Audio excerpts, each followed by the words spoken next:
Article 226 Vertical bar writ court can refuse action against illegality to do substantial justice. Supreme Court.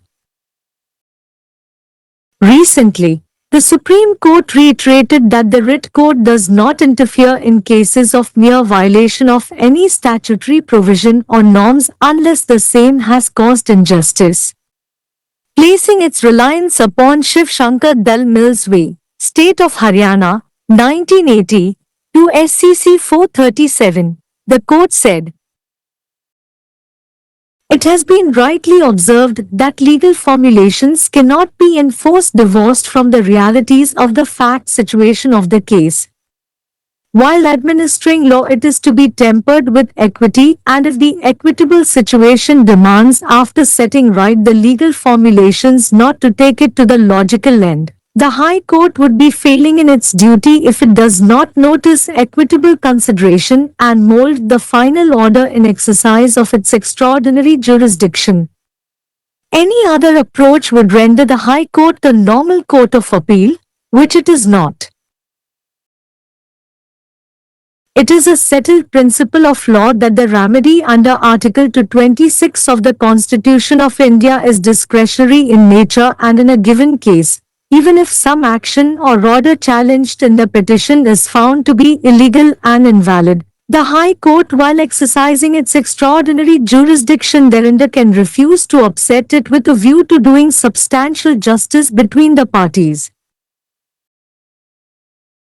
The bench of Justices J.B. Pardiwala and R. Mahadevan added that the power of high courts to issue certain writs under Article 226 of the Constitution is discretionary. Thus, even if the challenged order is invalid, the High Court can refuse to interfere to do substantial justice between the parties. In the present case, the appellant was the auction purchaser of a property mortgaged by the borrower in lieu of receiving a loan from a bank. As the borrower defaulted in repaying the loan amount, the property was put to auction by the bank. The auction was conducted in 2007 and the appellant was the successful bidder. Though the borrower did not challenge the validity of the auction proceeding, the respondent guarantor did. Subsequently, a writ petition before was filed by the present respondent and the same was allowed by the High Court. It reasoned that 15 days notice was not issued by the bank for putting the property in question to auction. Thus, the auction was illegal.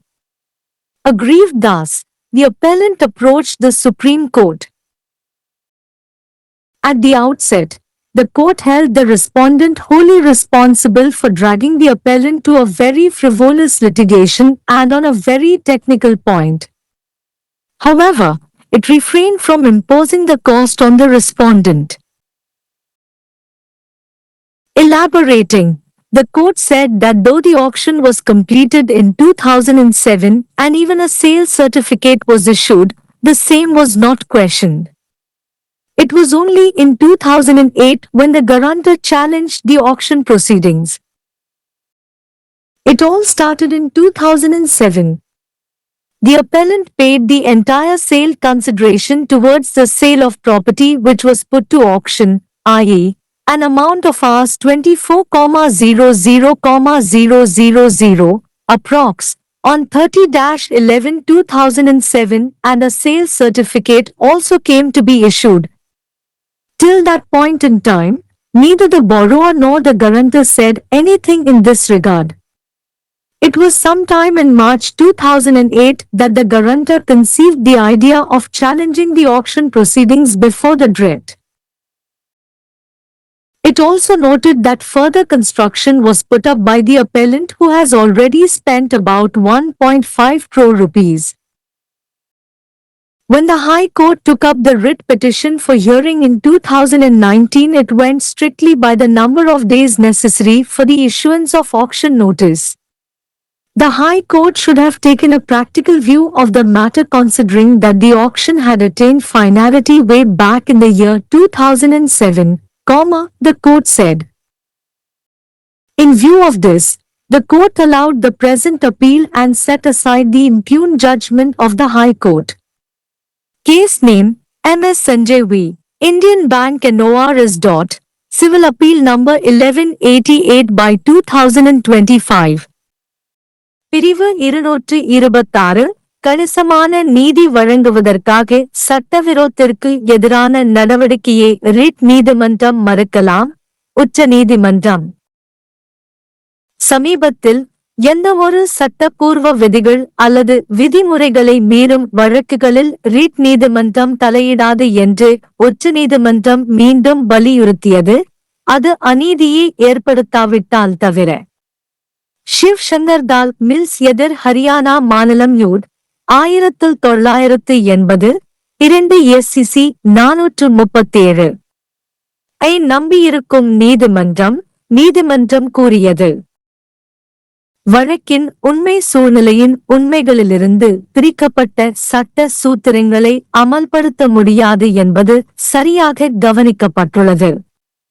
சட்டத்தை நிர்வகிக்கும் போது அது சமத்துவத்துடன் மென்மையாக்கப்பட வேண்டும், மேலும் சமமான சூழ்நிலை அதை தர்க்கரீதியான முடிவுக்கு கொண்டு செல்லக்கூடாது என்று கோரினால், உயர் நீதிமன்றம் சமமான பரிசீலனையை கவனிக்காமல் அதன் அசாதாரண அதிகார வரம்பை பயன்படுத்தி இறுதி உத்தரவை வடிவமைக்காவிட்டால் அது அதன் கடமையில் தோல்வியடையும். வேறு எந்த அணுகுமுறையும் உயர் நீதிமன்றத்தை ஒரு சாதாரண மேல்முறையீட்டு நீதிமன்றமாக மாற்றும். அது அல்லையோ. இந்திய அரசியலமைப்பின் பிரிவு 226 இன் கீழ் தீர்வு என்பது ஒரு நிலையான சட்டக் கொள்கையாகும்.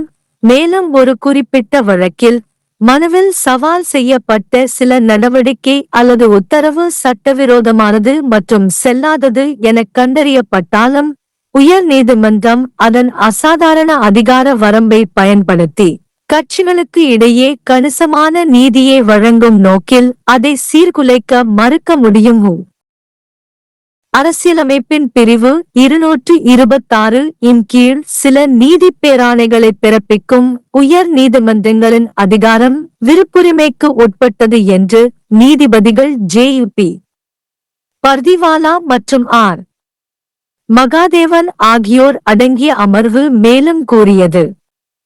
எனவே சவால் செய்யப்பட்ட உத்தரவு செல்லாததாக இருந்தாலும் கட்சிகளுக்கு இடையே கணிசமான நீதியை வழங்க உயர் நீதிமன்றம் தலையிட மறுக்கலாம்.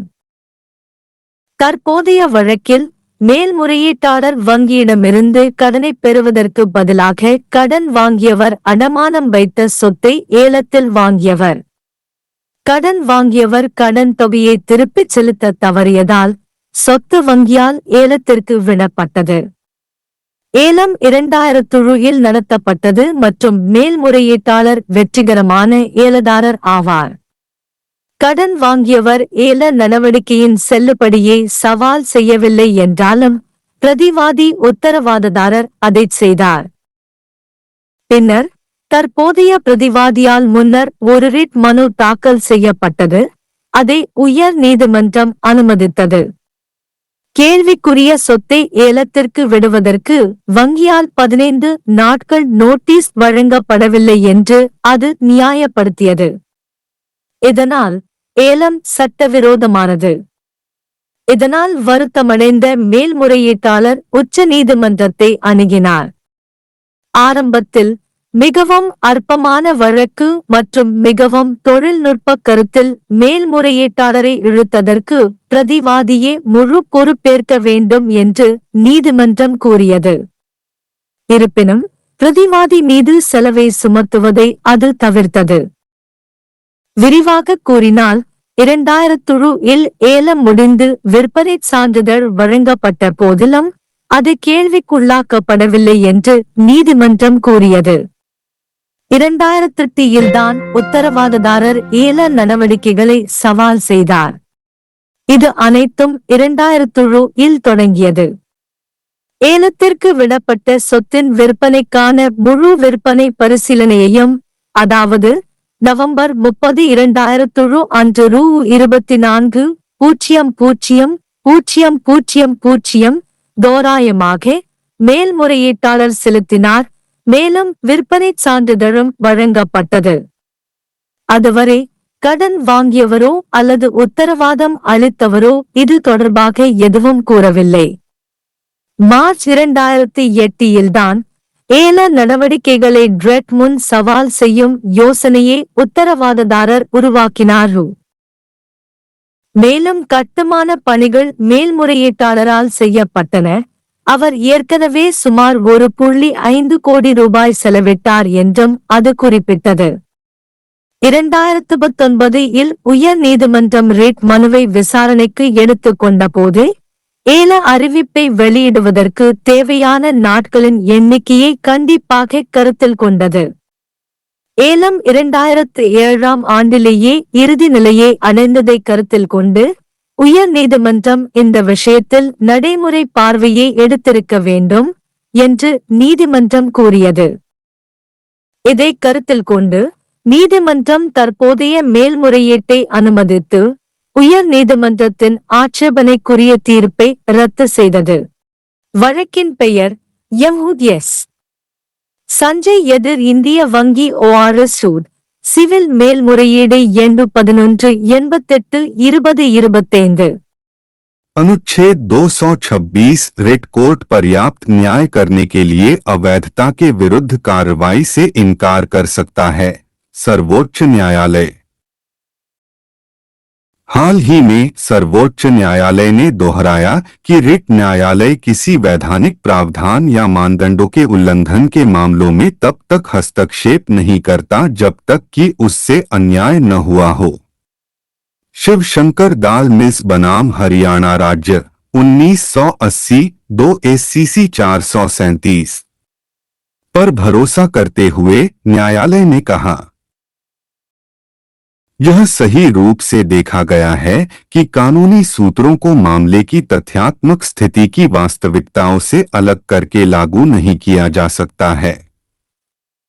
कानून को प्रशासित करते समय इसे समानता के साथ संतुलित किया जाना चाहिए और यदि न्यायसंगत स्थिति कानूनी सूत्रों को सही करने के बाद इसे तार्किक अंत तक नहीं ले जाने की मांग करती है तो उच्च न्यायालय अपने कर्तव्य में विफल होगा यदि वह न्यायसंगत विचार पर ध्यान नहीं देता है और अपने असाधारण अधिकार क्षेत्र के प्रयोग में अंतिम आदेश को ढालता है। कोई अन्य दृष्टिकोण उच्च न्यायालय को एक सामान्य अपील न्यायालय बना देगा, जो कि वह नहीं है। यह विधि का स्थापित सिद्धांत है कि भारत के संविधान के अनुच्छेद 226 के तहत उपाय विवेकाधीन प्रकृति का है और किसी दिए गए मामले में भले ही याचिका में चुनौती दी गई कोई कार्रवाई या आदेश अवैध और अमान्य पाया जाता है, उच्च न्यायालय अपने असाधारण अधिकार क्षेत्र का प्रयोग करते हुए पक्षों के बीच पर्याप्त न्याय करने की दृष्टि से इसे रद्द करने से इनकार कर सकता है। न्यायमूर्ति JB पारदीवाला और R महादेवन की पीठ ने कहा कि संविधान के अनुच्छेद 226 के तहत कुछ रिट जारी करने की उच्च न्यायालयों की शक्ति विवेकाधीन है। इस प्रकार भले ही चुनौती दिया गया आदेश अमान्य हो, उच्च न्यायालय पक्षों के बीच पर्याप्त न्याय करने के लिए हस्तक्षेप करने से इनकार कर सकता है। वर्तमान मामले में अपीलकर्ता बैंक से ऋण प्राप्त करने के बदले में उधारकर्ता द्वारा गिरवी रखी गई संपत्ति का नीलामी खरीदार था। चूंकि उधारकर्ता ने ऋण राशि चुकाने में चूक की, इसलिए बैंक द्वारा संपत्ति को नीलाम कर दिया गया। नीलामी 2007 में आयोजित की गई थी और अपीलकर्ता सफल बोलीदाता था। हालांकि कर्जदार ने नीलामी की कार्यवाही की वैधता को चुनौती नहीं दी, लेकिन प्रतिवादी गारंटर ने चुनौती दी। इसके बाद वर्तमान प्रतिवादी द्वारा एक रिट याचिका दायर की गई और उसे उच्च न्यायालय ने स्वीकार कर लिया। इसने तर्क दिया कि बैंक द्वारा प्रश्नगत संपत्ति को नीलामी में डालने के लिए 15 दिन का नोटिस जारी नहीं किया गया था। इस प्रकार नीलामी अवैध थी। इस प्रकार व्यथित होकर अपीलकर्ता ने सर्वोच्च न्यायालय का दरवाजा खटखटाया। शुरू में न्यायालय ने प्रतिवादी को अपीलकर्ता को एक बहुत ही तुच्छ मुकदमेबाजी और बहुत ही तकनीकी बिंदु पर घसीटने के लिए पूरी तरह से जिम्मेदार ठहराया। हालांकि इसने प्रतिवादी पर लागत लगाने से परहेज किया। विस्तृत रूप से न्यायालय ने कहा कि हालांकि नीलामी 2007 में पूरी हो गई थी और यहां तक कि बिक्री प्रमाण पत्र भी जारी किया गया था, लेकिन उस पर सवाल नहीं उठाया गया था। यह केवल 2008 में था जब गारंटर ने नीलामी की कार्यवाही को चुनौती दी थी। यह सब 2007 में शुरू हुआ। अपीलकर्ता ने नीलामी में रखी गई संपत्ति की बिक्री के लिए पूरी बिक्री राशि का भुगतान किया, यानी 30 नवंबर 2007 को 24,00,000 लगभग की राशि और बिक्री प्रमाण पत्र भी जारी किया गया। उस समय तक न तो उधारकर्ता और न ही गारंटर ने इस संबंध में कुछ कहा। मार्च 2008 में किसी समय गारंटर ने ड्रेट के समक्ष नीलामी की कार्यवाही को चुनौती देने का विचार बनाया। इसने यह भी नोट किया कि अपीलकर्ता द्वारा आगे निर्माण किया गया था, जिसने पहले ही लगभग 1.5 करोड़ रुपए खर्च कर दिए हैं। जब उच्च न्यायालय ने 2019 में सुनवाई के लिए रिट याचिका ली, तो उसने नीलामी नोटिस जारी करने के लिए आवश्यक दिनों की संख्या का सख्ती से पालन किया। उच्च न्यायालय को इस मामले पर व्यावहारिक दृष्टिकोण अपनाना चाहिए था। यह देखते हुए कि नीलामी वर्ष 2007 में ही अंतिम रूप ले चुकी थी, इसे देखते हुए न्यायालय ने वर्तमान अपील को स्वीकार कर लिया और उच्च न्यायालय के विवादित निर्णय को रद्द कर दिया। केस का नाम एम.एस. संजय बनाम इंडियन बैंक एवं अन्य सिविल अपील संख्या 1188/2025